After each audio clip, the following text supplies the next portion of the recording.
Allez, bonjour à tous, j'espère que vous allez bien. Aujourd'hui, analyse technique sur Avalanche, donc le token AVAX. On fera uniquement une analyse technique. Les analyses fonda, tokenomics, je les garde pour les plus petits projets, d'accord? Parce que bon, tout le monde connaît le projet AVAX. Après, voilà, je peux vous donner mon point de vue si j'en possède ou pas, mais je rentrerai pas plus dans le fondamental pour les projets top market cap, vu comme je le dis, tout le monde connaît ce genre de projet, donc autant aller direct à l'essentiel.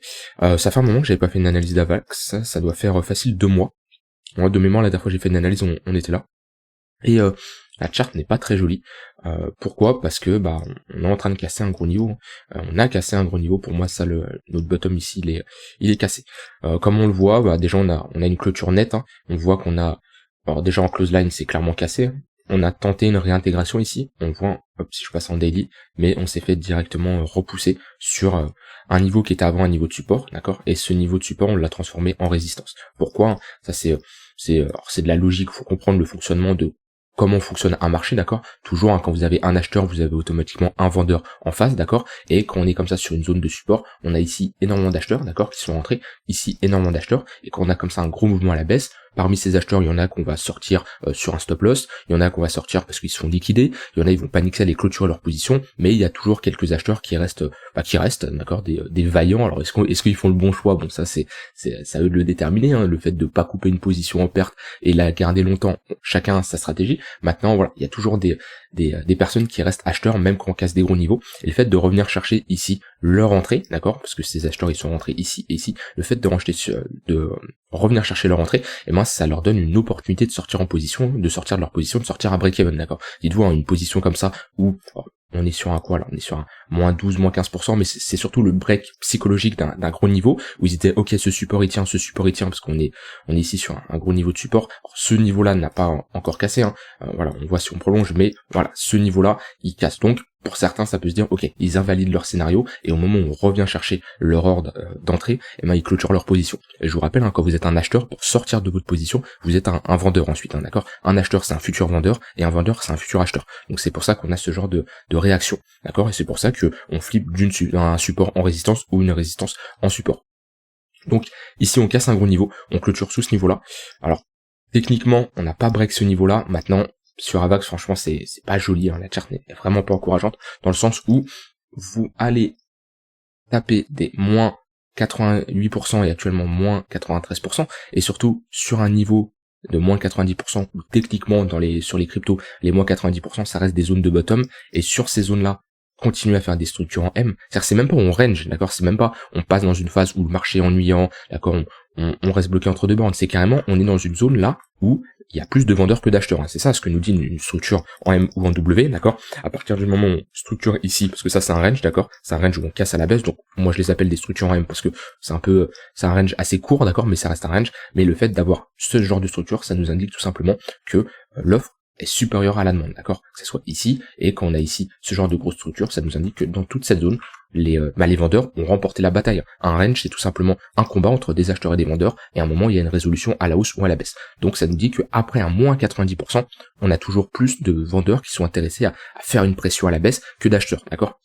Et inversement, quand on est ici dans un petit range pareil où on structure des W, et ben ça nous indique que là, ok, là les acheteurs, ils sont intéressés, d'accord, les vendeurs sont beaucoup moins puissants et on a une demande qui est supérieure à l'offre. Donc techniquement, après un moins 90%, continuer à avoir des structures baissières et surtout casser des gros niveaux, c'est clairement pas intéressant. Maintenant, visuellement, si je le mets, on va voir. Ouais, voilà. C'est classique, hein. Ça, je l'ai répété pas mal de fois. J'avais fait une vidéo complète là-dessus. Comment savoir à quel moment on peut commencer à réinvestir, à s'intéresser à une altcoin? Et ben moi ce que je regarde c'est mon tunnel daily, d'accord, ici nos moyennes mobiles en jaune, d'accord, qui nous forment un ruban, et tant qu'on évolue à la baisse en dessous de ce niveau là, et ben je ne cherche pas à rentrer en position, parce que j'estime que si je rentre en position, et ben je suis toujours dans une tendance baissière, et c'est tout simplement moyenner une perte, d'accord. Faire du DCA, là, quelqu'un qui investit toutes les semaines, tous les mois, il moyenne, hein, son prix d'entrée à la baisse, d'accord, ils font, voilà, c'est comme quelqu'un qui fait du trading, d'accord, et voilà, son stop loss, soit il décale plus bas, ou pire, il rentre en position pour renforcer sa position en décalant son stop loss. Moi, c'est pas comme ça que j'agis, et globalement, vous voyez, Ici, ok, quelqu'un qui a cherché à longue dans ce niveau-là parce qu'on était sur un niveau de support, pourquoi pas, avec une zone d'invalidation sous ce niveau-là aussi, sous ce niveau-là, mais au moment où on casse ce niveau-là et qu'on a une confirmation ici qu'on a une tendance baissière, pas besoin de le voir, à partir du moment où vous enchaînez comme ça 2-3 bougies weekly, ça nous indique que vous avez clairement des vendeurs qui sont présents, surtout là on a clairement un gros ravalement, on ravale la pression de bougie, qui est clairement une pattern assez bearish, ok. Ça vous indique globalement qu'on passe dans une tendance baissière, et techniquement, tant qu'on n'évolue pas, qu'on casse pas et qu'on révolue pas au-dessus de ce tunnel daily, on est clairement dans une tendance baissière, et vaut mieux patienter, d'accord. Ça veut pas dire spécialement de ne rien faire, on peut toujours être actif et faire du trading en cherchant à short sur du court moyen terme, mais d'un point de vue investissement long terme, d'accord, ça vous indique que ok, c'est beaucoup trop tôt. Et je sais qu'il y en a, ils sont impatients. Je le sais. Et à un moment j'y étais, quand je commençais à investir, etc. J'ai eu ces phases où voilà, j'avais besoin de rentrer en position. Mais patienter, c'est la meilleure solution à faire, d'accord. Et des fois, il y a des phases où vous allez douter, vous allez vous dire, ok, là on a un rebond, vous voyez, on fait un plus 50%, ok, il y en a qui vont se dire, très bien, plus 50%, le marché se reprend. Déjà, dézoomez toujours et prenez toute la charte en entière. Plus 50%, après ici, un moins 90%, c'est rien du tout, d'accord. C'est une correction, on revient même pas chercher nos 0,382, ici, si je me mets en normal, voilà, si je me mets en linéaire et pas en logarithmique, vous voyez, c'est insignifiant, d'accord, ça représente rien du tout. Donc dézoomez toujours votre chart, et voilà, c'est pour ça qu'il y en a beaucoup qui paniquent, qui sont impatients et qui se disent, après avoir une si forte impulsion, et ils se disent ok, c'est le moment et on va repartir. Non, après une forte tendance baissière comme ça, une grosse structure en M, le marché a besoin de respirer, le marché a besoin de consolider et trouver une zone où les acheteurs se présentent et qu'on a une accumulation, d'accord. Techniquement, quand vous avez une distribution qui a duré 6 mois, c'est pas ici en une petite structure en une semaine où on va faire ça. Ça peut arriver dans certaines altcoins, c'est sûr, mais c'est très rare. En général, si on pose un top sur 6 mois, 1 an, c'est que de l'autre côté, il nous faut au minimum 6 mois, voire 1 an pour reposer un bottom. Ça, c'est uniquement si on a des acheteurs qui se présentent. Ce qui n'est pas le cas à l'heure actuelle. Donc, moi, personnellement, je patienterai. Certes, on est toujours sur un gros niveau, et ce niveau, d'ailleurs, il doit tenir, parce que sinon, après, sur Avax, on est clairement sur un gros niveau qui a fait office de support pas mal de fois. On commence à le casser. Après, le prochain niveau, ici, tout ça, on est sur une grosse zone d'imbalance, d'accord, on a un gros déséquilibre. Je vais passer en daily, voir si on avait fait une petite consolidation. Ouais, ici on en a une petite, mais globalement, si on commence à chuter ici, on commence à break ce niveau, on peut aller chercher des niveaux assez bas. Alors, le prochain niveau ici à surveiller, il est ici quand même. Donc ça pourrait faire une chute de moins 25%. Ouais. Donc clairement, prenez en compte que si là vous cherchez à rentrer en position, si on a une chute, on peut aller chercher ce prochain niveau qui est à moins 25%. Est-ce qu'on va y aller? J'en ai aucune idée. Maintenant, je préfère vous montrer les zones à surveiller. Et si on recasse, après, c'est toute cette zone de demande ici. On a posé une accumulation et c'est ce qui nous a provoqué cette tendance haussière. Donc voilà, moi personnellement, comme je dis, c'est toujours de la même manière. Si vous pensez que le projet est très intéressant, c'est un projet que vous pensez qu'il sera encore là dans 2, 3, 4, 5 ans, oui, on est sur des niveaux de prix très intéressants. Là-dessus, il n'y a pas de souci. Par contre, on est sur de l'investissement, pas du trading, donc vous devez accepter un drawdown temporaire, peut-être de moins 10, moins 20, moins 25%, voire moins 30%, ok, parce qu'on n'est pas ici à avoir un drawdown de moins 2%, on n'est pas sur du trading comme je dis. Ça, c'est le premier cas où vous cherchez à faire de l'investissement long terme tout en prenant en compte que ok, ce projet est excellent. Par exemple, si vous avez une liste de vos 5-6 meilleurs projets crypto, on est dans le top 5 voire top 10. Mais j'aime pas trop me diversifier, moi je vous conseille d'avoir moins de 10 projets, moins de 10 crypto dans votre wallet long terme. Rien n'empêche de faire de la spéculation sur 5, 10, 15 actifs sur du moyen long terme, mais d'un point de vue investissement long terme, un investissement que vous allez détenir des mois voire des années, même pas des mois, au moins 2, 3, 4, 5 ans, d'accord. Moi mon portefeuille que j'ai établi là-dessus, je vise sur un cycle entier, et un cycle, on parle pas en 3-4 mois, bien entendu. Donc dans ce cas-là, si c'est dans votre top projet, ok, oui, on est sur des niveaux de prix intéressants. Maintenant, si c'est uniquement pour faire de la spéculation, d'accord, moi je vous conseille de patienter et d'avoir une réelle confirmation d'un bottom qui est posé. Comme je dis, patienter. Si on compare des charts qu'on a eu en 2018-2019, par exemple, je sais pas, on va prendre même des cryptos qu'on fait de nouvelle ATH, je dis pas que Avax ne va pas faire de nouvelle ATH, mais si je prends des IOTA, voilà, vous voyez, on est peut-être dans cette configuration où, voilà, on range, on essaye de poser un bottom, on casse ce niveau-là, vous voyez, pareil, là, on range, hop, on essaye de poser un bottom, on casse un peu, on va chercher beaucoup plus bas, et voilà, à quel moment on voit que notre bottom est réellement posé, quand déjà on commence à casser nos précédents sommets ici, quand ce sommet il saute, qu'on structure des W, voilà, là on a compris que globalement les acheteurs se remontent. Et même quand on casse, voilà, on fait pas des gros niveaux à la baisse, d'accord? C'est pas comme là on a grosse impulsion baissière, là légèrement quand on casse, vous voyez, c'est des petits mouvements à la baisse, ça nous montre que les vendeurs s'essoufflent. Et quand on commence à refaire des creux et des sommets de plus en plus haut, qu'on casse les précédents sommets, ça c'est important. Dites-vous, dans une tendance baissière, techniquement les sommets sont toujours défendus par les vendeurs. Ici, est-ce que les sommets sont toujours défendus par les vendeurs? Oui. Sommet.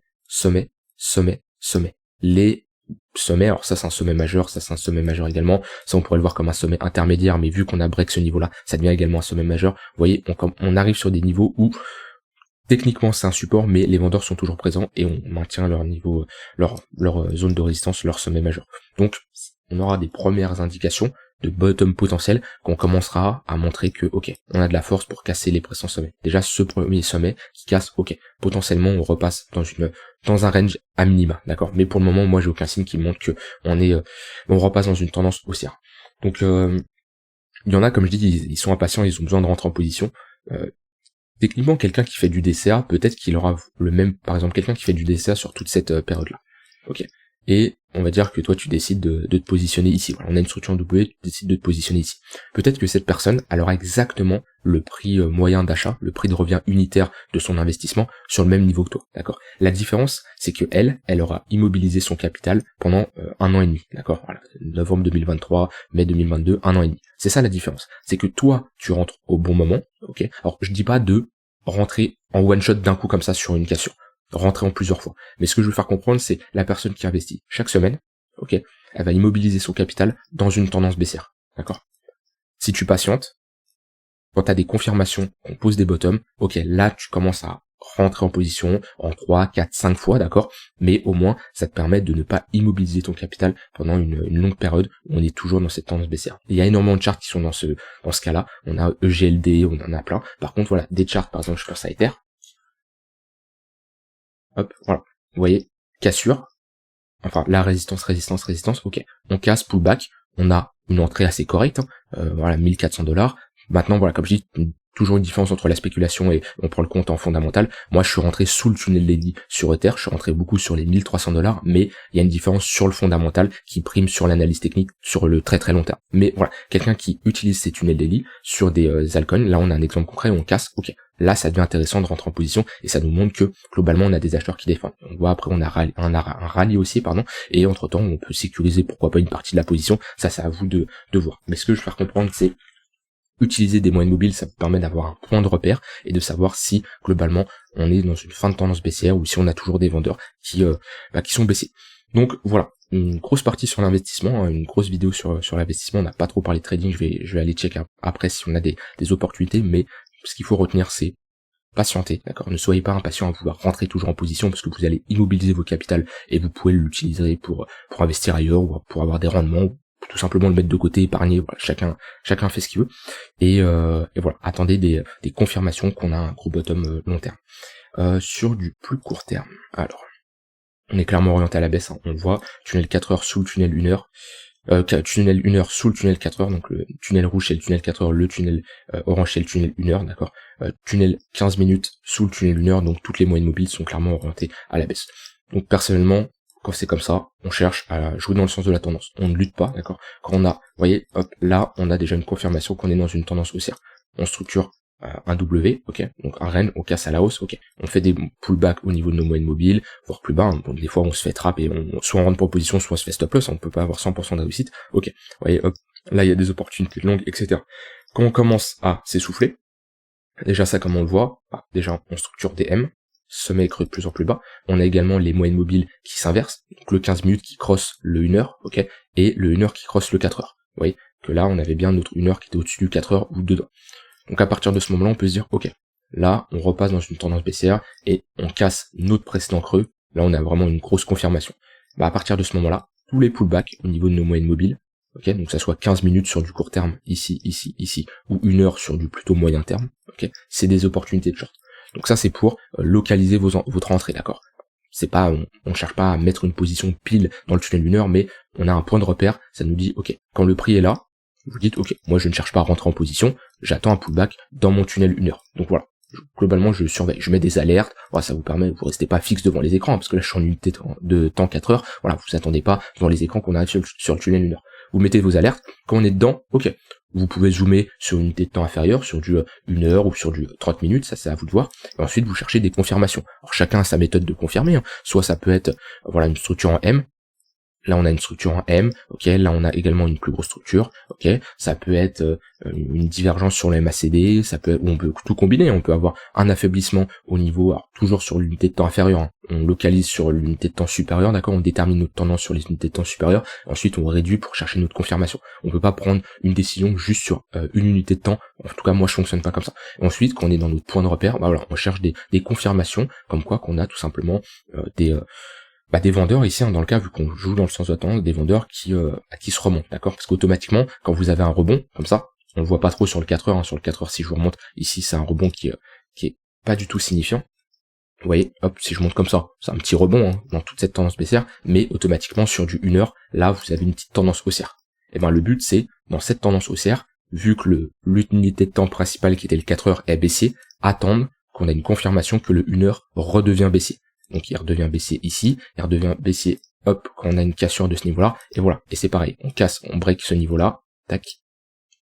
Hop, ici on a une confirmation de breakout, on break également le tunnel 15 minutes, ça peut être une confirmation également, voilà. Et là on repasse dans une tendance baissière, ça peut être une entrée. Et pareil, après quand on revient chercher notre tunnel 15 minutes, voilà, on peut chercher des entrées, là le tunnel 1 heure, vous voyez, là notre point de repère il est ici, ok. On y va, on n'a pas de confirmation comme quoi les vendeurs sont présents. Pourquoi? On n'instaure pas une structure en M, voilà. On voit, à l'inverse, on continue des creux de plus en plus haut. Donc éventuellement, ici, on ne cherche pas à rentrer en position, vu qu'on n'a pas de confirmation que les vendeurs se remontent. Voilà. Ici, on a fait un pullback, mais je préfère être mieux dedans, mais on voit que si ici on structure un M, peut y avoir une opportunité de short, après toujours en fonction de votre stratégie à vous, voir si le risk reward vous intéresse. En général, sur une structure comme ça, on attend le breakout, d'accord, donc une réelle cassure, hein. Là on n'a pas cassé, on a juste méché, on attend une clôture, c'est important d'attendre les clôtures, sinon là on est toujours bloqué entre deux bornes, et généralement on met notre stop loss au-dessus de la structure, légèrement quelques ticks au cas où on fait une prise de liquidité et on réintègre, après voilà, et on a une continuation baissière. Moi c'est pas le genre d'entrée que je ferai ici, j'ai pas un risk reward qui m'intéresse, c'est-à-dire dans le sens où mon TP n'est pas assez intéressant. Si on avait fait ça, ici, vous voyez, hop, une structure comme ça, là ok.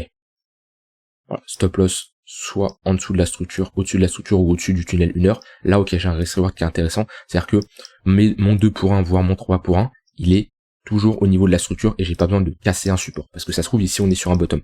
Et globalement, on est dans un range, donc mon take profit est globalement sur la borne basse, donc ça m'intéresse. Par contre, si mon take profit était ici, c'est plus compliqué, d'accord? Donc vous voyez, premièrement, sur l'unité de temps supérieure, on détermine notre sens de la tendance, ok, tendance haussière ou tendance baissière, et on cède bien sûr des moyennes mobiles. Là voilà, pas besoin de suivre un cours particulier avec le meilleur trader au monde pour voir que ici on est dans une tendance baissière, d'accord? Ça c'est la première chose. Et ensuite sur les unités de temps inférieures, on détermine nos points de repère bien sûr dans les moyennes mobiles et on cherche des confirmations.